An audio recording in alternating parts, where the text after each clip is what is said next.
ನಮಸ್ತೆ, good afternoon. Very happy afternoon ಎಲ್ಲ ಪ್ರೀತಿಯ ಮಕ್ಕಳಿಗೆ, ಶಾಲಾ ಶಿಕ್ಷಕರಿಗೆ ಹಾಗೂ ಶಾಲಾ ಸಿಬ್ಬಂದಿ ವರ್ಗದವ್ರಿಗೆ. ನಿಮ್ಮೆಲ್ಲರಿಗೂ ಕೂಡ ವಿದ್ಯಾಶಕ್ತಿಯ ವಿಜ್ಞಾನದ ತರಗತಿಗೆ ಆತ್ಮೀಯವಾದಂತಹ ಸ್ವಾಗತ ಮಕ್ಕಳೇ.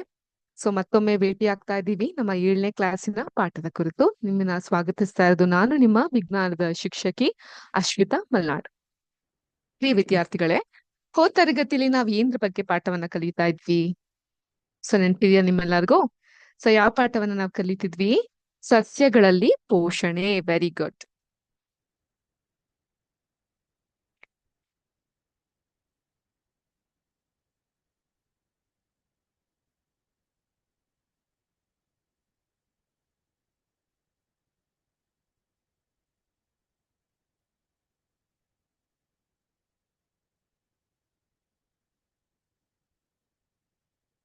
ಸಸ್ಯಗಳಲ್ಲಿ ಪೋಷಣೆ.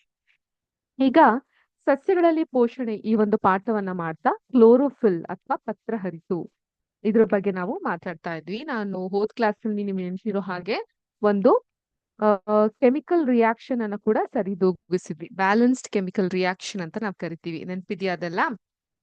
ಈಗ ಇವತ್ತಿನ ಕ್ಲಾಸ್ ನ ಶುರು ಮಾಡೋದಕ್ಕಿಂತ ಮುಂಚೆ ಕೆಲವೊಂದಿಷ್ಟು ಎಲೆಗಳನ್ನ ನಾನು ನಿಮ್ಗೆ ತೋರಿಸ್ತೀನಿ. ಕಾಣಿಸ್ತಾ ಇದ್ಯಾ ಇದು? ಯಾವ ಎಲೆ ಇರಬಹುದು ಇದು? Take a look at it. ನೋಡಿ ಯಾವ ತರ ಇದೆ ಇದು. ದುಂಡಾಕಾರವಾಗಿದೆ. ಇದರ ಕಾಂಡ ಮೃದುವಾಗಿದೆ.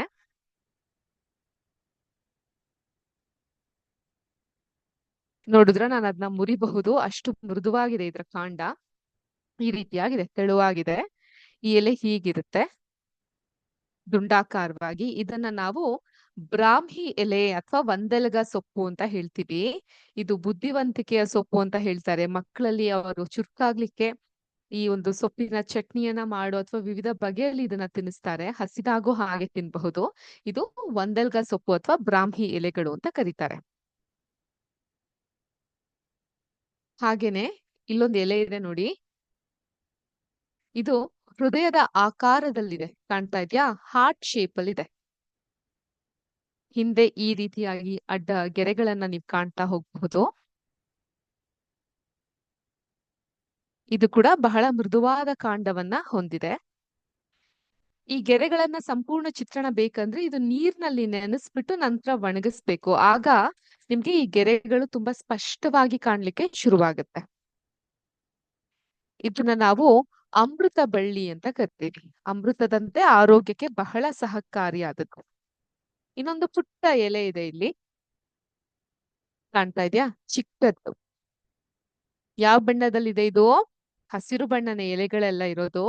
ಆದ್ರೆ ಜೇಡ ಅನ್ನುವಂಥ ಒಂದು ಹರಳನ್ನ ಎಲ್ಲರೂ ಧರಿಸ್ತಾರೆ. ಎಲ್ಲರೂ ಅಲ್ಲ, ಬಂಗಾರದ ಬಗ್ಗೆ ಆಸಕ್ತಿ ಇರುವಂತವ್ರು ಜೇಡ ಅನ್ನುವಂಥದ್ನ ಧರಿಸ್ತಾರೆ. ಮುತ್ತು ಹವಳ ತರ ಜೇಡ ಕೂಡ ಒಂದು. ಆ ಜೇಡದ ಹೆಸರು ಈ ಗಿಡಕ್ಕೆ ಹೇಳ್ತಾರೆ. ಈ ಗಿಡವನ್ನ ಬೆಳೆಸಿದಾಗ ಮನೆಯಲ್ಲಿ ಒಂದು ಧನ ಸಂಪಾದನೆ ತುಂಬಾ ಚೆನ್ನಾಗಾಗುತ್ತೆ ಅನ್ನೋಂಥ ನಂಬಿಕೆ ಇದೆ. ನಂಬಿಕೆನೋ ಮೂಢನಂಬಿಕೆನೋ ಗೊತ್ತಿಲ್ಲ. ಆದ್ರೆ ಗಿಡಗಳನ್ನ ಬೆಳೆಸೋದಂತೂ ಒಳ್ಳೆಯ ವಿಷಯ. ಪುಟ್ಟದಾಗಿದೆ ಈ ಎಲೆ. ಈ ಎಲೆ ಗಮನಿಸಿದ್ರಾ? ಇದು ಕೂಡ ಕಿರಿದಾಗಿದೆ. ಇದ್ರ ಹಿಂದೆ ಕೂಡ ನೀವು ಈ ರೀತಿ ಗೆರೆಗಳನ್ನ ಕಾಣ್ತಾ ಹೋಗ್ಬೋದು. ತುಂಬಾ ಚಿಕ್ಕದಾದಂತಹ ಎಲೆ. ಇದು ಶಂಖ ಪುಷ್ಪ ಅನ್ನೋಂಥ ಒಂದು ಹೂವಿರುತ್ತೆ. ನೀಲಿ ಆಕಾರದಲ್ಲಿರುತ್ತೆ. ಬ್ಲೂ ಕಲರ್ ಫ್ಲವರ್ ಅದು. ಆ ಶಂಖ ಪುಷ್ಪ ಹೂವಿನ ಎಲೆ ಇದು. ಈಗ ನಾನು ಇಡ್ತಾ ಹೋಗ್ತೀನಿ.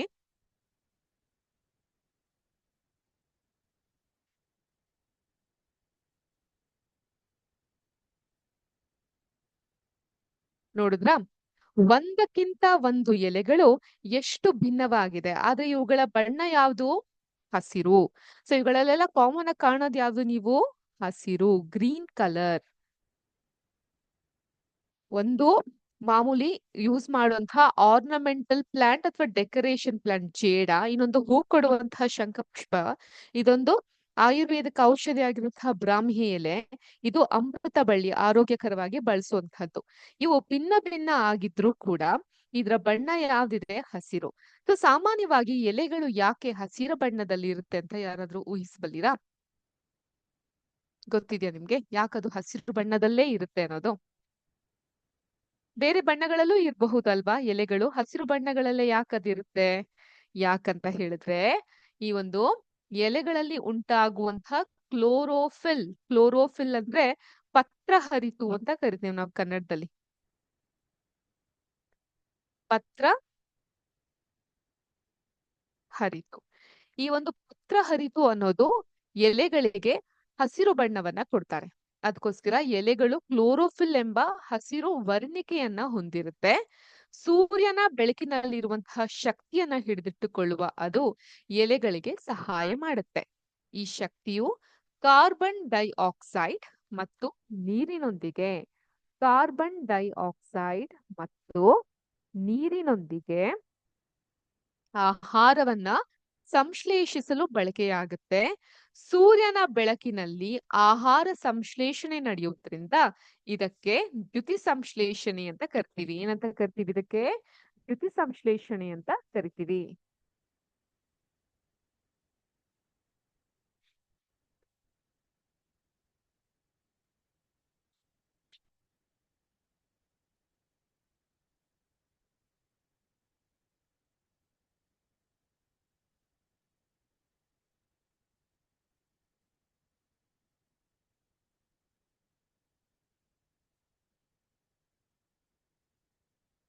ದ್ಯುತಿ ಸಂಶ್ಲೇಷಣೆ ಅಂತ ಹೇಳಿದ್ರೆ ಫೋಟೋಸಿಂಥಸಿಸ್ ಅಂತ.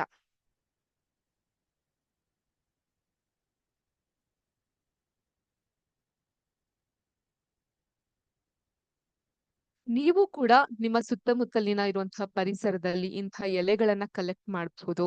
ಅವುಗಳನ್ನ ಬುಕ್ಗಳಲ್ಲಿ ಅಂಟಿಸಬಹುದು. ಆ ಎಲೆಗಳ ಗರಿಗಳು ಯಾವ ರೀತಿ ಇರುತ್ತೆ, ಗೆರೆಗಳು ಯಾವ ರೀತಿ ಇರುತ್ತೆ, ಅದರ ಕಾಂಡ ಯಾವ ರೀತಿ ಇರುತ್ತೆ, ಬಣ್ಣ ಯಾವ ರೀತಿ ಇರುತ್ತೆ, ಶೇಪ್ ಯಾವ ರೀತಿ ಇರುತ್ತೆ, ಒಂದಕ್ಕಿಂತ ಒಂದು ವಿಭಿನ್ನವಾದಂತಹ ಗಾತ್ರ ಹಾಗೂ ಅಳತೆ ಮತ್ತೆ ಆಕಾರವನ್ನ ಹೊಂದಿದೆ. ಅದನ್ನೆಲ್ಲ ನೀವು ನೋಡ್ತಾ ಹೋಗ್ಬಹುದು.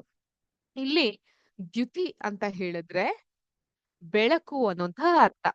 ದ್ಯುತಿ ಅಂದ್ರೆ ಲೈಟ್, ಬೆಳಕು. ಸಂಶ್ಲೇಷಣೆ ಅಂತ ಹೇಳಿದ್ರೆ ತಯಾರಿಸುವುದು, ತಯಾರಿಸುವುದು. ಬೆಳಕಿನಲ್ಲಿ ತಯಾರಿಸೋದ್ರಿಂದ ಈ ದ್ಯುತಿ ಸಂಶ್ಲೇಷಣೆ ಪ್ರಕ್ರಿಯೆ ನಡೆಯೋಕೆ ಕ್ಲೋರೋಫಿಲ್, ಸೂರ್ಯನ ಬೆಳಕು, ಕಾರ್ಬನ್ ಡೈಆಕ್ಸೈಡ್ ಮತ್ತು ನೀರು ಅವಶ್ಯಕ. Very important point. ನಿಮ್ಗೆ ಪರೀಕ್ಷೆಯಲ್ಲೂ ಕೂಡ ಕೇಳಬಹುದು. ದ್ಯುತಿ ಸಂಶ್ಲೇಷಣೆ ಕ್ರಿಯೆ ನಡೆಯಕ್ಕೆ 4 ಅಂಶ ತುಂಬಾ ಮುಖ್ಯ ಆಗ್ತಾ ಹೋಗುತ್ತೆ. ಒಂದು, ಈ ಎಲೆಗಳಿಗೆ ಹಸಿರು ಬಣ್ಣವನ್ನ ಕೊಡುವಂತಹ ಕ್ಲೋರೋಫಿಲ್. ಕ್ಲೋರೋಫಿಲ್ ಅನ್ನ ಕನ್ನಡದಲ್ಲಿ ಏನಂತೀವಿ? ಪತ್ರ ಹರಿತು. ಕ್ಲೋರೋಫಿಲ್ ಒಂದು. ಎರಡನೇದೇನ್ ಬೇಕು? ಸೂರ್ಯನ ಬೆಳಕು.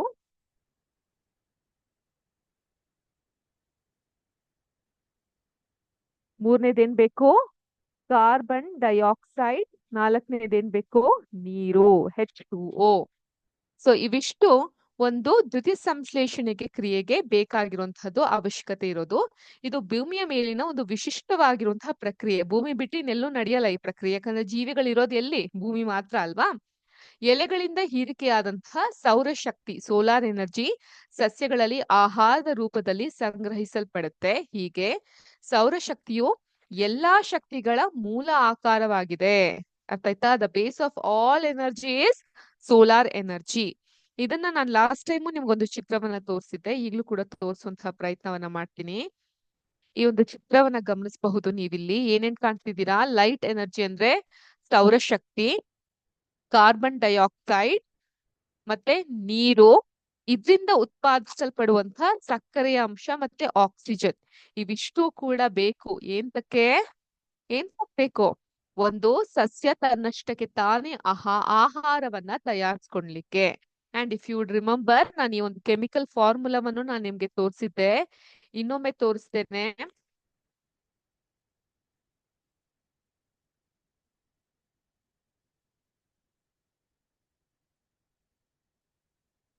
ಕಾರ್ಬನ್ ಡೈಆಕ್ಸೈಡ್ ಪ್ಲಸ್ ನೀರು. ಇದ್ರ ಜೊತೆಗೆ ಏನ್ ಸೇರಿರ್ಬೇಕು?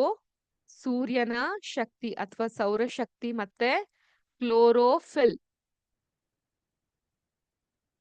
ಇವ್ 4 ಪಾಯಿಂಟ್ ಬೇಕಲ್ವಾ? ಕಾರ್ಬನ್ ಡೈಆಕ್ಸೈಡ್, ನೀರು, ಸೂರ್ಯನ ಶಕ್ತಿ ಹಾಗೂ ಕ್ಲೋರೋಫಿಲ್. ಇದನ್ನ ಸೇರಿದ್ರೆ ನಮ್ಗೆ ಏನ್ ಸಿಗುತ್ತೆ? ಫೋಟೋಸಿಂಥಸಿಸ್ ಅಥವಾ ದ್ಯುತಿ ಸಂಶ್ಲೇಷಣೆಯ ಒಂದು ಕೆಮಿಕಲ್ ರಿಯಾಕ್ಷನ್ ನಮ್ಗೆ ಸಿಗ್ತಾ ಹೋಗುತ್ತೆ. ಇದ್ಯಾಕ್ ಮೇಡಮ್ ಹೀಗಿದೆ? ನಾವಿಲ್ಲಿ ಸಮೀಕರಣವನ್ನ ಸರಿದೂಗಿಸ್ಬೇಕಾಗುತ್ತೆ. ನೀವು ಗಮನಿಸಬಹುದು ಇಲ್ಲಿ ಕಾರ್ಬನ್ ಡೈಆಕ್ಸೈಡ್ ಎಷ್ಟಿದೆ? 6 ಇದೆ. ಇಲ್ಲಿ ಕಾರ್ಬನ್ ಡೈಆಕ್ಸೈಡ್ 6 ಇದೆ. ಕಾರ್ಬನ್ 6 ಇದೆ. ಆಕ್ಸಿಜನ್ ಎಷ್ಟಿದೆ? 6 2 12 ಇದೆ. ಇಲ್ಲಿ ಎಷ್ಟಿದೆ ಆಕ್ಸಿಜನ್? ಇಲ್ಲಿ 6 ಇದೆ. ಆದ್ರೆ ಇಲ್ಲಿ 6 2 12 ಇದೆ. So 12 12 match. ಇಲ್ಲಿ ಕಾರ್ಬನ್ 6 ಇದೆ, ಇಲ್ಲಿ 6 ಇದೆ, ಮ್ಯಾಚಿಂಗ್. ಈಗ ಹೈಡ್ರೋಜನ್ ಎಷ್ಟಿದೆ? ಇಲ್ಲಿ 12 ಇದೆ. ಆದ್ರೆ ಇಲ್ಲಿ ಎಷ್ಟಿರುತ್ತೆ? 2 2 4 ಇದೆ. ಹೌದಾ?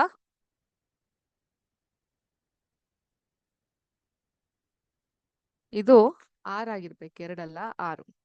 ಇಲ್ಲ 6 2 ಎಷ್ಟಾಗುತ್ತೆ? 12 ಆಗುತ್ತೆ. ಇಲ್ಲೆಷ್ಟಿದೆ? 12 ಇದೆ. 12 12 ಮ್ಯಾಚ್ ಆಯ್ತಾ? ಎರಡು ಕಡೆನೂ ನಾನು ಗೀಟ್ ಹಾಕಿದೀನಾ? ಈಗ ಇಲ್ಲಿ ಆಕ್ಸಿಜನ್ ಎಷ್ಟಿದೆ? 6 ಇದೆ. ಇದು ಆಗಿದೆ, ಇದ್ರದ್ದು ಆಗೋಯ್ತು ಕಂಪ್ಲೀಟ್ ಆಗಿ. ಇಲ್ಲೆಷ್ಟಿದೆ ಆಕ್ಸಿಜನ್? 6 ಇದೆ. ಸೊ 6 6 ಗೀಟ್ ಹಾಕಾಯ್ತು. ಸೊ ಎಲ್ಲಾ ತರದಲ್ಲೂ ಕೂಡ ನೀವು ಇದನ್ನ ನೋಡ್ತಾ ಹೋಗಬಹುದು. ಎಲ್ಲಾ ಕಡೆಯಲ್ಲೋದು ಮ್ಯಾಚ್ ಆಗ್ತಾ ಹೋಗುತ್ತೆ. ಅದು ಸರಿದೂಗಿಸಿರುವಂತಹ ಸಮೀಕರಣ ಆಗುತ್ತೆ. ಕ್ಲಿಯರ್? ಇದು ನಾನು ಲಾಸ್ಟ್ ಕ್ಲಾಸ್ ಅಲ್ಲೇ ಮಾಡಿದ್ದೆ ನಿಮ್ಗೆ. ಈಗ ಇನ್ನೊಂದ್ಸಲ ಪುನರ್ವರ್ತನೆ ಮಾಡ್ದಂಗಾಯ್ತು. ಅರ್ಥ ಆಗಿದೆ ಅಂತ ನಾನು ಭಾವಿಸ್ತೀನಿ. ಈ ಎಲೆಗಳನ್ನ ತೆಗೆದು ಸೈಡ್ ಅಲ್ಲಿ ಇಡೋಣ. ನೀವು ಹಲವಾರು ರೀತಿಯಾದಂತಹ ಎಕ್ಸ್ಪೆರಿಮೆಂಟ್ ಮಾಡಬಹುದು.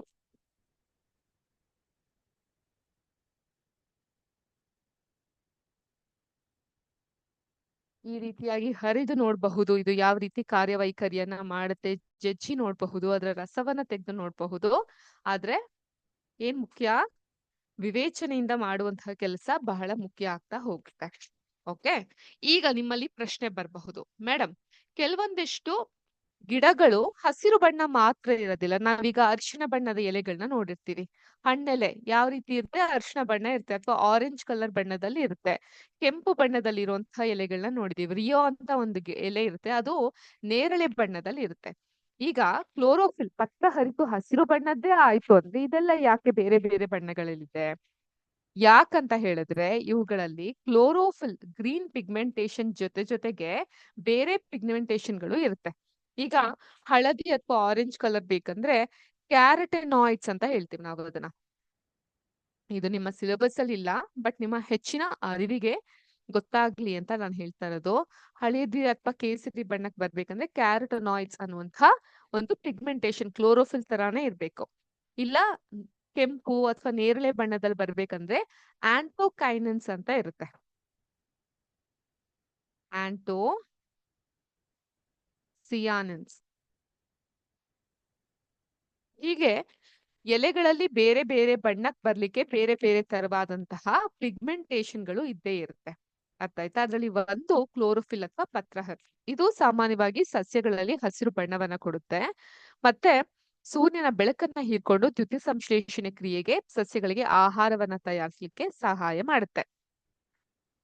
ಮತ್ತೆ ಪತ್ರಹರಿತು ಸೂರ್ಯನ ಬೆಳಕನ್ನ ಹೀರ್ಕೊಂಡು ನೀರು ಮತ್ತು ಇಂಗಾಲದ ಡೈಆಕ್ಸೈಡ್, ಕಾರ್ಬನ್ ಡೈಆಕ್ಸೈಡ್ ನ ಬಳಸಿ ಸಸ್ಯಗಳಲ್ಲಿ ಆಹಾರ ತಯಾರಿಸಲು ಸಹಾಯ ಮಾಡುತ್ತೆ. ಈ ಪ್ರಕ್ರಿಯೆಯನ್ನ ನಾವೇನಂತ ಕರಿತೀವಿ? ದ್ಯುತಿ ಸಂಶ್ಲೇಷಣೆ ಅಥವಾ ಫೋಟೋಸಿಂಥಸಿಸ್ ಅಂತ ಹೇಳ್ತೀವಿ. ಈಗ ಪತ್ರಹರಿತು ಕ್ಲೋರೋಫಿಲ್ ಇಲ್ಲ ಅಂದ್ರೆ ಸಸ್ಯಗಳು ಆಹಾರವನ್ನ ತಯಾರಿಸಕ್ಕೆ ಸಾಧ್ಯ ಇಲ್ಲ, ಮತ್ತೆ ಬದುಕಕ್ಕೂ ಸಾಧ್ಯ ಇಲ್ಲ. ಈಗ ಸಸ್ಯಗಳು ಆಹಾರ ತಯಾರಿಸಲ್ಲ ಅಂದ್ರೆ ನಾವ್ ಹೇಗ್ ಬದುಕಕ್ ಸಾಧ್ಯ? ಇವೆಲ್ಲ ಇಂಟರ್ ಕನೆಕ್ಟೆಡ್ ಆಗಿರುತ್ತೆ. ಆದ್ರಿಂದ ಸಸ್ಯಗಳಲ್ಲಿ ಹಸಿರು ಬಣ್ಣಕ್ಕೆ ಕಾರಣವಾಗಿರುವಂತಹ ವರ್ಣದ್ರವ್ಯ ಅಂತ ಹೇಳಿದ್ರೆ ಅದು ಕ್ಲೋರೋಫಿಲ್, ಅದು ಪತ್ರಹರಿತು ಅಂತ ನಾವ್ ಅದನ್ನ ಕರಿತಾ ಹೋಗ್ತೀವಿ. ಮತ್ತಷ್ಟು ಉದಾಹರಣೆಯನ್ನ ನಿಮ್ಗೆ ನೀಡಬಹುದು ನಾನು. ಈ ಚಿತ್ರಗಳನ್ನ ಗಮನಿಸಿ. ಇಲ್ಲಿ ಹಸಿರು ಬಣ್ಣದ ಮಣಿ ಆಕಾರದಲ್ಲಿ ಇರುವಂತಹ ಸ್ಫಟಿಕದಂತೆ ಇರುವಂತಹ ಇದು ಸೂಕ್ಷ್ಮ ದರ್ಶಕದ ಮೂಲಕ ನಮ್ಗೆ ಈ ರೀತಿ ಕಾಣುತ್ತೆ. ಈ ಒಂದು ಜೇನಿನ ಗೂಡಿನಂತೆ ಇರುವಂತಹ ಈ ಹೆಕ್ಸಗನ್ ಶೇಪ್ ಅಲ್ಲಿ ಇದೆಯಲ್ಲ, ಇದನ್ನ ನಾವು ಸೆಲ್ ಅಥವಾ ಜೀವಕೋಶ ಅಂತ ಕರಿತೀವಿ. ಅದ್ರ ಒಳಗೆ ಹಸಿರು ಸ್ಫಟಿಕ ಬಣ್ಣದ ಕಾಣ್ತಾ ಹೋಗ್ತೀವಿ, ಅದು ಪತ್ರಹರಿತು ಆಗಿರುತ್ತೆ. ನೋಡಿ ಈ ರೀತಿಯಾಗಿ ಆಗಿರುತ್ತೆ. ತೀರಾ ಸೂಕ್ಷ್ಮವಾಗಿ ನೋಡಿದಾಗ ಇದನ್ನ ನಾವು ಸ್ಟೊಮ್ಯಾಟೊ ಅಂತ ಕರಿತೀವಿ. ರಂಧ್ರಗಳು ಗಿಡಗಳಲ್ಲಿ ಇರುವಂತಹದ್ದು. ಇದನ್ನ ಮುಂದೆ ನಾನು ನಿಮ್ಗೆ ಪಾಠ ಮಾಡ್ತಾ ತಿಳಿಸ್ಕೊಡ್ತೀನಿ.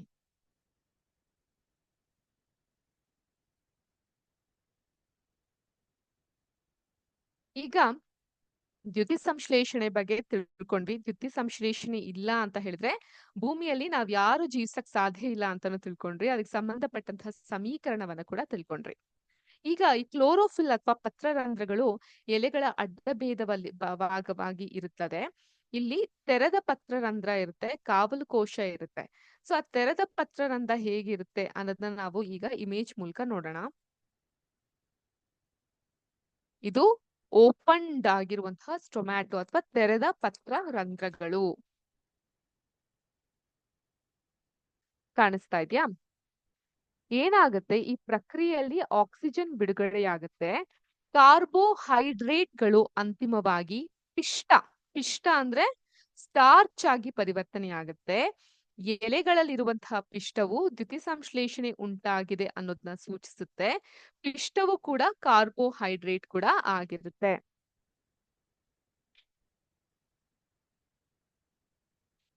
ಈಗ ಕುಂಡದಲ್ಲಿ ಬೆಳೆದಿರುವಂತಹ ಒಂದೇ ರೀತಿಯಂತಹ ಎರಡು ಸಸ್ಯಗಳನ್ನ ನೀವು ತೆಗೆದುಕೊಳ್ಳಿ. ಒಂದು ಚಟುವಟಿಕೆ ಇದು. ಒಂದು 72 ಗಂಟೆಗಳ ಕಾಲ ಕತ್ತಲೆಯಲ್ಲಿ ಅದನ್ನ ಇಡಿ ಅಥವಾ ಪೆಟ್ಟಿಗೆಯೊಳಗೆ ಇಡಿ. ಮತ್ತೆ ಇನ್ನೊಂದು ಸೂರ್ಯನ ಬೆಳಕಿನಲ್ಲಿ ಇಡಿ. ಈಗ ನಿಮ್ಮ 6th ಸ್ಟ್ಯಾಂಡರ್ಡ್ ಅಲ್ಲಿ ಮಾಡ್ದಂಗೆ ಎರಡೂ ಸಸ್ಯಗಳ ಎಲೆಗಳಿಗೆ ಅಯೋಡಿನ್ ಪರೀಕ್ಷೆ ನಡೆಸಿ. ಅಯೋಡಿನ್ ಪರೀಕ್ಷೆ ಉಪ್ಪು ನೀರಿನ ಪರೀಕ್ಷೆ. ಈಗ ಫಲಿತಾಂಶವನ್ನ ದಾಖಲಿಸಿ ಮೊದಲು ಕತ್ತಲೆಯಲ್ಲಿ ಇಟ್ಟಂತಹ ಕುಂಡವನ್ನ 3-4 ದಿನಗಳವರೆಗೆ ಸೂರ್ಯನ ಬೆಳಕಿನಲ್ಲಿ ಇಡಿ ಮತ್ತು ಎಲೆಗಳಿಗೆ ಪುನಃ ಅಯೋಡಿನ್ ಪರೀಕ್ಷೆ ನಡೆಸಿ. ನಿಮ್ಮ ವೀಕ್ಷಣೆಯನ್ನ ನೋಟ್ ನಲ್ಲಿ ದಾಖಲಿಸಿ. ಹಸಿರು ಅಲ್ಲದ ಎಲೆಗಳು ಕ್ಲೋರೋಫಿಲ್ ಇರುತ್ತೆ. ಹೆಚ್ಚು ಪ್ರಮಾಣದ ಕೆಂಪು, ಕಂದು ಮತ್ತು ಇತರ ವರ್ಣಕಗಳು ಹಸಿರು ಬಣ್ಣವನ್ನ ಮರೆ ಮಾಡಿರುತ್ತೆ. ಸೊ ಎಲ್ಲಾ ಎಲೆಗಳಲ್ಲೂ ಕೂಡ ಕ್ಲೋರೋಫಿಲ್ ಅನ್ನೋದು ಇದ್ದೇ ಇರುತ್ತೆ. ಆದ್ರೆ ಬೇರೆ ಬೇರೆ ಬಣ್ಣಗಳು ಇರ್ಲಿಕ್ಕೆ ಅವಕ್ಕೆ ಬೇರೆ ಬೇರೆ ಪಿಗ್ಮೆಂಟೇಶನ್ ಆಗ್ಲೇ ಹೇಳಿದ್ನಲ್ಲ ಆ ರೀತಿ ಇರುತ್ತೆ.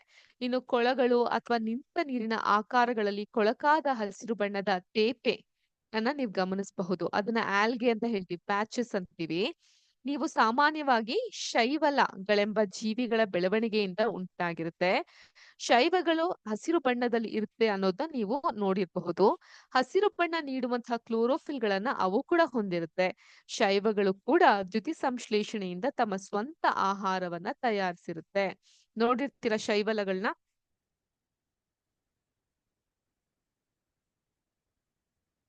ಇದನ್ನ ನಾವು ಆಲ್ಗೆ ಅಂತ ಕರಿತೀವಿ. ಇದು ಕೂಡ ಹಸಿರು ಬಣ್ಣದಲ್ಲಿ ಇರುತ್ತೆ, ಅಂದ್ರೆ ಕ್ಲೋರೋಫಿಲ್ ಇರುತ್ತೆ, ಮತ್ತೆ ತಮ್ಮ ಆಹಾರವನ್ನ ತಾವೇ ತಯಾರಿಸಿಕೊಳ್ಳುತ್ತೆ.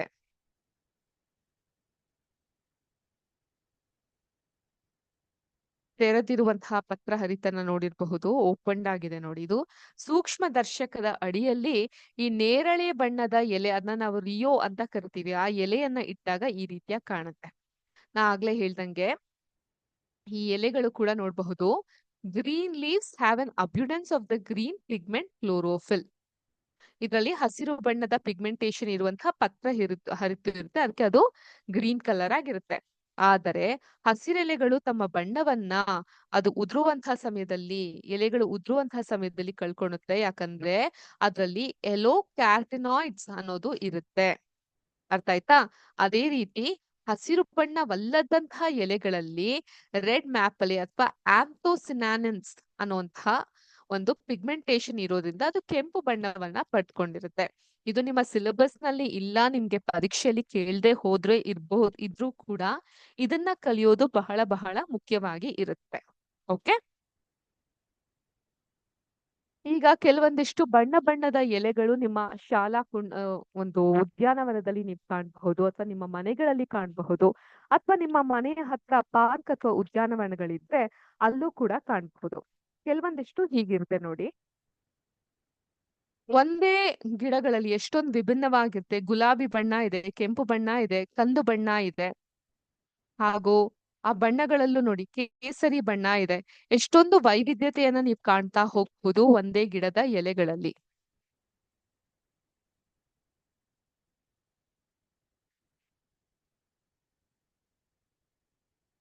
ಈ ಒಂದು ಸಸ್ಯವನ್ನ ನಾವು ಕೋಲಿಯಸ್ ಸಸ್ಯ ಅಂತ ಕರಿತೀವಿ. We call this as coleus plant, ಅಥವಾ ಕನ್ನಡದಲ್ಲಿ ಹೇಳೋದಾದ್ರೆ ಕರ್ಪೂರವಲ್ಲಿ ಅಂತ ಕರಿತೀವಿ.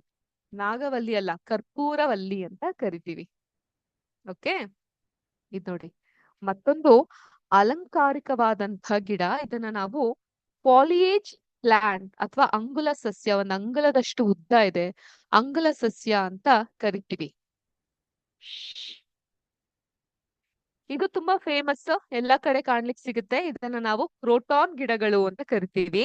ವರ್ಣರಂಜಿತವಾದಂತಹ ಎಲೆಗಳನ್ನ, ತುಂಬಾ ವಿಶೇಷವಾದಂತಹ ಬಣ್ಣಗಳು ಇರುವಂತಹ ಎಲೆಗಳನ್ನ ನೀವು ಕಾಣ್ತಾ ಹೋಗಬಹುದು. ಇದನ್ನ ಕ್ರೋಟಾನ್ ಗಿಡಗಳು ಅಂತ ನಾವು ಕರಿತೀವಿ. ಓಕೆ, ಇದ್ ನೋಡಿ ಎಷ್ಟು ಸುಂದರವಾಗಿದೆ. ಇದ್ರ ಹೆಸರು ಯಾವ್ದಾದ್ರು ಊಹಿಸ್ಬಲ್ಲಿರಾ? ಇದನ್ನ ಕನ್ನಡದಲ್ಲಿ ಉದಾಶ್ರಾಮಕ ಗಿಡ ಅಂತ ಕರಿತೀವಿ.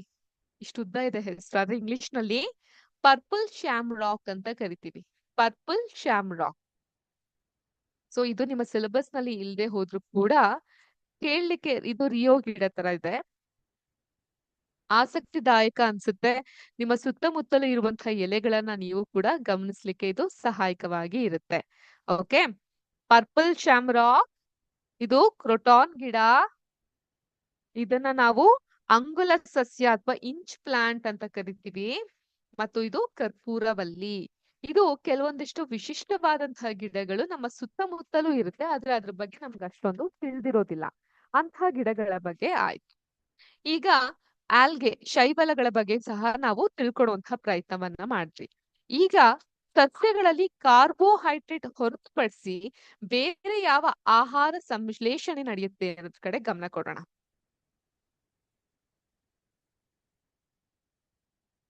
ಇಂಟ್ರೆಸ್ಟಿಂಗ್ ಅನಿಸ್ತಾ ಇದೆಯಾ ಕ್ಲಾಸು? ಹೌದಾ? ಇಷ್ಟ ಆಗ್ತಾ ಇದೆಯಾ? ಹಾಗಾದ್ರೆ ನೀವು ನಿಮ್ಮ ಸುತ್ತಮುತ್ತಲು ಇರುವಂತಹ ಎಲೆಗಳನ್ನ ಗಮನಿಸ್ತೀರಾ?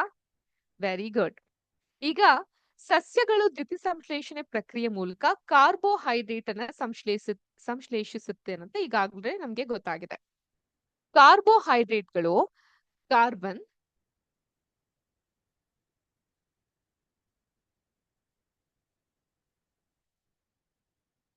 ಹೈಡ್ರೋಜನ್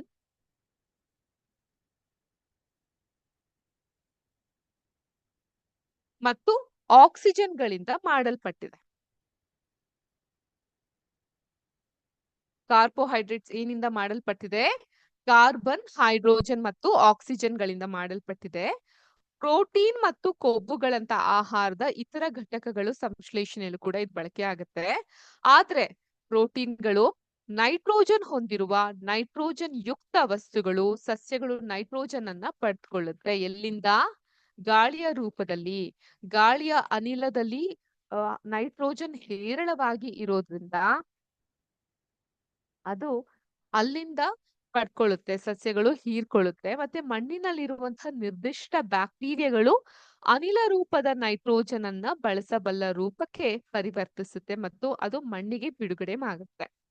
ಅಷ್ಟ್ ಮಾತ್ರ ಅಲ್ಲ, ಡಿಕಂಪೋಸ್ಡ್ ಪ್ಲಾಂಟ್ ಅಂಡ್ ಅನಿಮಲ್ಸ್, ಸತ್ತಂತಹ ಸಸ್ಯಗಳು ಹಾಗೂ ಪ್ರಾಣಿಗಳಿಂದ ಇರುವಂತಹ ಪೋಷಕಾಂಶಗಳನ್ನ ಕೂಡ ಸಸ್ಯಗಳು ಹೀರ್ಕೊಳ್ಳುತ್ತೆ ನೀರಿನ ಸಹಾಯದಿಂದ. ಇನ್ನು ನೈಟ್ರೋಜನ್ ಯುಕ್ತ ಗೊಬ್ಬರ, ಕೆಲವೊಂದು ಗೊಬ್ಬರ ಇದೆ, NPK ಅಂತ ನೀವು ಕೇಳಿರಬಹುದು. ನೀವು ರೈತಾಪಿ ವರ್ಗಕ್ಕೆ ಸೇರಿದ್ರೆ ಇದು ಬಹಳ ಪ್ರಸಿದ್ಧವಾದಂತಹ ಹೆಸರು. ನೈಟ್ರೋಜನ್, ಪೊಟ್ಯಾಷಿಯಂ ಇದನ್ನ ಹೊಂದಿರುವಂತಹದ್ದು NPK ಅಂತ ಕರಿತೀವಿ. ಹಾಗೂ ಫಾಸ್ಫರಸ್. ನೈಟ್ರೋಜನ್, ಪೊಟ್ಯಾಷಿಯಂ ಹಾಗೂ ಫಾಸ್ಫರಸ್ ಇದನ್ನ ಹೊಂದಿರುತ್ತೆ NPK. ಸೊ ಇದ್ರ ಮೂಲಕ ಗೊಬ್ಬರವನ್ನ ರೈತರು ಮಣ್ಣಿಗೆ ಸೇರಿಸೋದ್ರಿಂದ ಅಲ್ಲಿಂದ ಕೂಡ ಪೋಷಕಾಂಶಗಳನ್ನ ಈ ಸಸ್ಯಗಳು ಪಡ್ಕೊಂತಾ ಹೋಗುತ್ತೆ. ಒಟ್ಟಾರೆ ಸಸ್ಯಗಳಲ್ಲಿ ಪೋಷಕ ವಿಧಾನಗಳನ್ನ ನಾವು ಗಮನಿಸ್ತಾ ಹೋಗೋಣ. ಮತ್ತೊಂದು ಔಟ್ ಆಫ್ ದ ಸಿಲೆಬಸ್ ಒಂದು ಪಾಯಿಂಟ್ ಅನ್ನ ನಿಮ್ಗೆ ಡಿಸ್ಕಸ್ ಮಾಡಿ ಹೇಳೋದಾದ್ರೆ, ಜಸ್ಟ್ ನಿಮ್ಮಲ್ಲಿರುವಂತಹ ನಾಲೆಜ್ ಅನ್ನ ಎಕ್ಸಲರೇಟ್ ಮಾಡಕ್ಕೆ ಈ ರೀತಿ ಕಾರ್ಬನ್, ನೈಟ್ರೋಜನ್, ಪೊಟ್ಯಾಷಿಯಂ ಮತ್ತೆ ಫಾಸ್ಫರಸ್, ಮೆಗ್ನೀಷಿಯಂ, ಸಲ್ಫರ್ ಇವೆಲ್ಲ ಪೋಷಕಾಂಶಗಳು ಸಸ್ಯಕ್ಕೆ ಬೇಕಾಗುತ್ತೆ. ಒಟ್ಟಾರೆ ಒಂದು ಸಸ್ಯ ಬೆಳಿಲಿಕ್ಕೆ 16 ರೀತಿಯಾದಂತಹ ಪೋಷಕಾಂಶಗಳ ಅವಶ್ಯಕತೆ ಇರುತ್ತೆ. ಅರ್ಥ ಆಯ್ತಾ? ಅದನ್ನ ಕೆಲವೊಂದನ್ನ ನಾವು ಮ್ಯಾಕ್ರೋ ನ್ಯೂಟ್ರಿಯೆಂಟ್ಸ್ ಅಂತ ಕರಿತೀವಿ, ಮೈಕ್ರೋ ನ್ಯೂಟ್ರಿಯೆಂಟ್ಸ್ ಅಂತ ಇನ್ ಕೆಲವನ್ನ ಕರಿತೀವಿ. ನೀವು ಹೈಯರ್ ಕ್ಲಾಸ್ ಗಳಿಗೆ ಹೋಗ್ತಾ ಹೋಗ್ತಾ ಇವುಗಳ ಬಗ್ಗೆ ನಿಮ್ಗೆ ಹೆಚ್ಚಿನ ನಾಲೆಜ್ ಸಿಗ್ತಾ ಹೋಗುತ್ತೆ. ಬಟ್ ನಿಮ್ಗೆ ಗೊತ್ತಿರ್ಲಿ, ಒಂದು 16 ರೀತಿಯಾದಂತಹ ಪೋಷಕಾಂಶಗಳು ಒಂದು ಸಸ್ಯದ ಬೆಳವಣಿಗೆಗೆ ಅತ್ಯವಶ್ಯಕ. ಆ ಪೋಷಕಾಂಶಗಳನ್ನ ನಾವು ಮ್ಯಾಕ್ರೋ ಪೋಷಕಾಂಶ ಹಾಗೂ ಮೈಕ್ರೋ ಪೋಷಕಾಂಶ, ಸೂಕ್ಷ್ಮವಾದಂತಹ ಪೋಷಕಾಂಶಗಳು, ಸೂಕ್ಷ್ಮವಲ್ಲದ ಪೋಷಕಾಂಶಗಳನ್ನ ಅಂತ ಬೈಫರ್ಕೇಟ್ ಮಾಡಿರ್ತೀವಿ. ನಿಮ್ಮ ನೆಕ್ಸ್ಟ್ ಕ್ಲಾಸಸ್ಗಳಲ್ಲಿ, ಹೈಯರ್ ಕ್ಲಾಸಸ್ಗಳಲ್ಲಿ ಇದ್ರ ಬಗ್ಗೆ ನೀವು ಹೆಚ್ಚಾಗಿ ತಿಳಿಲಿಕ್ಕೆ ಸಾಧ್ಯವಾಗ್ತಾ ಬರುತ್ತೆ. ಇನ್ನು ಈ ಪೋಷಕಾಂಶಗಳ ಬಗ್ಗೆ ಮಾತಾಡ್ತಾ, ಸಸ್ಯಗಳಲ್ಲಿ ಇತರ ಪೋಷಣ ವಿಧಾನಗಳನ್ನು ಕೂಡ ನಾವು ನೋಡಬಹುದು. ಅದನ್ನು ನಾವು ಹೆಟ್ರೋಟ್ರೋಫಿಕ್ ನ್ಯೂಟ್ರಿಷನ್ ಅಂತ ಕರಿತೀವಿ.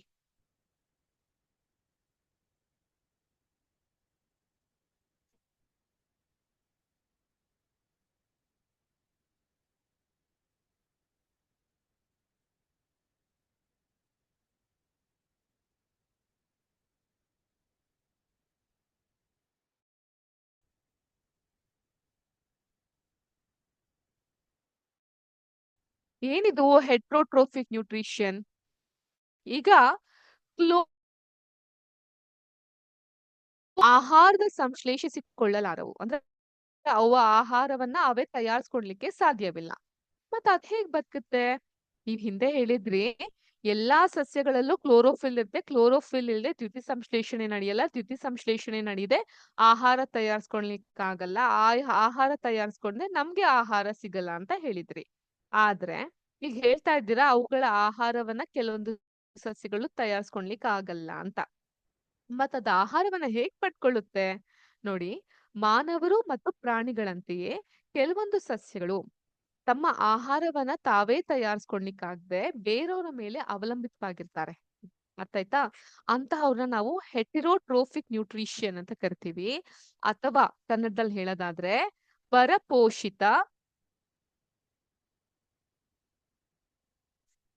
ಪರಪೋಷಿತ ಪೋಷಣ ವಿಧಾನ.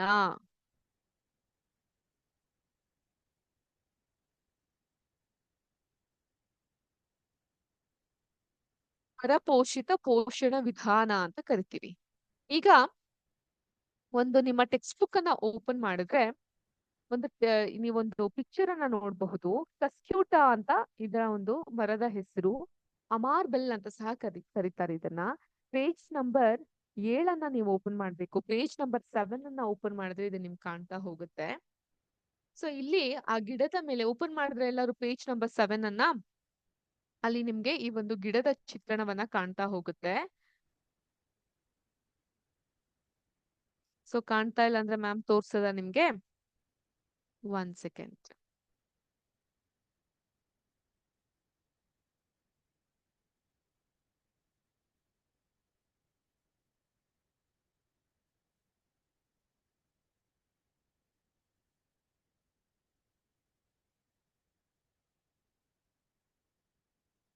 ಈ ಚಿತ್ರವನ್ನ ಗಮನಿಸಿ.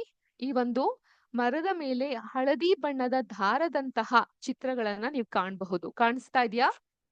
Yellow colour strand like structure ನ ನೀವು ಕಾಣಬಹುದು. ಏನದು? ತಂತಿಯಂತಹ ಕವಲೊಡೆದಂತಹ ರಚನೆ ಇದು. ಕವಲೊಡೆದಂತಹ ರಚನೆ ಅಂದ್ರೆ ಒಂದು ಮರದ ಕಾಂಡ ಮತ್ತು ರೆಂಬೆಗಳ ಸುತ್ತ ಇದು ಸುತ್ತಕೊಂಡಿರುತ್ತೆ. ಇದು ಕಸ್ಕ್ಯೂಟ ಅಂತ ಕರಿತೀವಿ. ಕಸ್ಕ್ಯೂಟ ಅನ್ನುವಂತಹ ಒಂದು ಸಸ್ಯ. ಇದು ಕ್ಲೋರೋಫಿಲ್ ಹೊಂದಿಲ್ಲ. ತಾನು ಮೇಲೇರುತ್ತಿರುವಂತಹ ಸಸ್ಯಗಳಿಂದ ಸಿದ್ಧವಾದಂತಹ ಆಹಾರವನ್ನ ಇದು ಪಡೆದುಕೊಳ್ಳುತ್ತೆ. ಇದು ಮೇಲೇರಲಿಕ್ಕೂ ಸಾಧ್ಯವಾಗದೇ ಇರುವಂತಹ ಒಂದು ಸಸ್ಯ. ಮತ್ತೆ ಪರಾವಲಂಬಿ ಸಸ್ಯ ಅಂದ್ರೆ ಪ್ಯಾರಸೈಟ್ ಅಂತ ನಾವ್ ಇದನ್ನ ಕರಿತಾ ಹೋಗ್ತೀವಿ.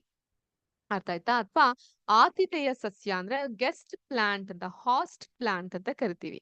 ಆತಿಥೇಯ ಸಸ್ಯದಿಂದ ಉಪಯುಕ್ತ ಪೋಷಕಗಳನ್ನ ಕಸಿದುಕೊಳ್ಳೋದ್ರಿಂದ ಇದನ್ನ ಕಸ್ಕ್ಯೂಟ ಸಸ್ಯಕ್ಕೆ ಪ್ಯಾರಸೈಟ್ ಅಥವಾ ಪಾರವಾಲಂಬಿ ಅಂತ ಕರೀತಾರೆ. ನಾವು ಮತ್ತು ಇತರ ಪ್ರಾಣಿಗಳು ಕೂಡ ಒಂದು ರೀತಿಯಲ್ಲಿ ಪರಾವಲಂಬಿಗಳೇ ಅಲ್ವಾ? ನಾವು ಕೂಡ ಬೇರೆಯವ್ರ ಮೇಲೆ ಡಿಪೆಂಡ್ ಆಗಿರ್ತೀವಿ. ಈಗ ನಮ್ಮ ಮನೇಲಿ ಮುದ್ದೆ ಮಾಡಿರ್ತೀವಿ, ಬಸ್ಸಾರ್ ಮಾಡಿರ್ತೀವಿ, ಅಥವಾ ತರಾವರಿಯಾದಂತಹ ಪಲ್ಯಗಳನ್ನ ಮಾಡಿರ್ತೀವಿ. ಹೌದಾ? ಎಲ್ಲಿಂದ ಅವೆಲ್ಲ ಸಿಗುತ್ತೆ? ಬೇರೆಯಿಂದಲೇ ನಾವು ಪಡ್ಕೊಂಡಿರ್ಲಿಕ್ಕೆ ಸಾಧ್ಯವಾಗುತ್ತೆ. ಸೊ ಇದ್ರ ಬಗ್ಗೆ ನೀವು ಕೂಡ ನಿಮ್ಮ ಶಿಕ್ಷಕರ ಜೊತೆಗೆ ಆಲೋಚನೆಯನ್ನ ಮಾಡಿ ಚರ್ಚಿಸಿ. ನಮ್ಮ ಮುಂದಿನ ಕ್ಲಾಸ್ ನಲ್ಲಿ ನಾವು ಪ್ರಾಣಿಗಳನ್ನ ತಿನ್ನುವಂತಹ ಅಥವಾ ಭಕ್ಷಿಸುವಂತಹ ಸಸ್ಯಗಳ ಕುರಿತು ನಾವು ಮಾತಾಡ್ತಾ ಸಾಗೋಣ. ಇದನ್ನ ನಾವು ಇನ್ಸೆಕ್ಟಿವರಸ್ ಪ್ಲಾಂಟ್ ಅಂತ ಕರಿತೀವಿ. ನಿಮ್ಮ ಶಾಲೆಯಲ್ಲಿ ಗಣಕಯಂತ್ರದ ಕೊಠಡಿ ಅಥವಾ ಲ್ಯಾಬೊರೇಟರಿಗಳಿದ್ರೆ ಅಲ್ಲಿ ಇಂತಹ ಪ್ರಾಣಿಗಳನ್ನ ತಿನ್ನುವಂತಹ ಸಸ್ಯಗಳ ಬಗ್ಗೆ ನೀವು ಸರ್ಫ್ ಮಾಡಿ ನೋಡಬಹುದು. ಇಲ್ಲ ಮೇಡಮ್ ನಮ್ಗಂತ ಫೆಸಿಲಿಟಿ ಇಲ್ಲ ಅಂತ ಹೇಳಿದ್ರೆ ಆ ಕಾರಣಕ್ಕೋಸ್ಕರನೇ ನಿಮ್ಗೆ ವಿದ್ಯಾಶಕ್ತಿ ಇರುತ್ತೆ. ವಿದ್ಯಾಶಕ್ತಿಯಲ್ಲಿ ನಾವು ಇಂತಹದ್ದೇ ನಿಮ್ಗೆ ವಿಶೇಷವಾದಂತಹ ಮಾಹಿತಿಯನ್ನ ನಿಮ್ಮ ಶೈಕ್ಷಣಿಕ ಪಾಠದ ಜೊತೆಗೆ ತಲುಪಿಸುವಂತಹ ಪ್ರಯತ್ನವನ್ನ ಮಾಡ್ತೀವಿ. ಮುಂದಿನ ಕ್ಲಾಸ್ನಲ್ಲಿ ಭೇಟಿಯಾಗೋಣ. ಅಲ್ಲಿವರೆಗೂ ಇವತ್ತಿನ ಕ್ಲಾಸ್ನಲ್ಲಿ ನಾವು ಮಾಡಿದಂತಹ ಪಾಠ, ತಿಳಿಸ್ಕೊಟ್ಟಂತಹ ವಿಷಯಗಳು ನಿಮ್ಗೆ ಅರ್ಥ ಆಗಿದೆ ಅಂತ ಭಾವಿಸ್ತೀನಿ. ಎಲ್ಲಾರ್ಗೂ ಕೂಡ ಶುಭ ದಿನ. ಮುಂದಿನ ಶಿಕ್ಷಕರನ್ನ ನಾನು ಆಹ್ವಾನಿಸ್ತಾ ನಾನು ಸದ್ಯಕ್ಕೆ ಕ್ಲಾಸ್ನ ಮುಗಿಸ್ತಾ ಇದ್ದೀನಿ. ನಮಸ್ಕಾರ, ಶುಭ ದಿನ. ಜೈ ಹಿಂದ್, ಜೈ ಕರ್ನಾಟಕ ಮಾತೆ, ಜೈ ವಿದ್ಯಾಶಕ್ತಿ. ನಮಸ್ಕಾರ.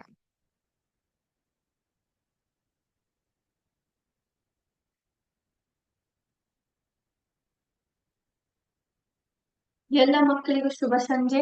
ಇವತ್ತಿನ ಗಣಿತದ ಕ್ಲಾಸಿಗೆ ಎಲ್ಲರಿಗೂ ಸ್ವಾಗತ. ಮಕ್ಕಳು, ನಾವು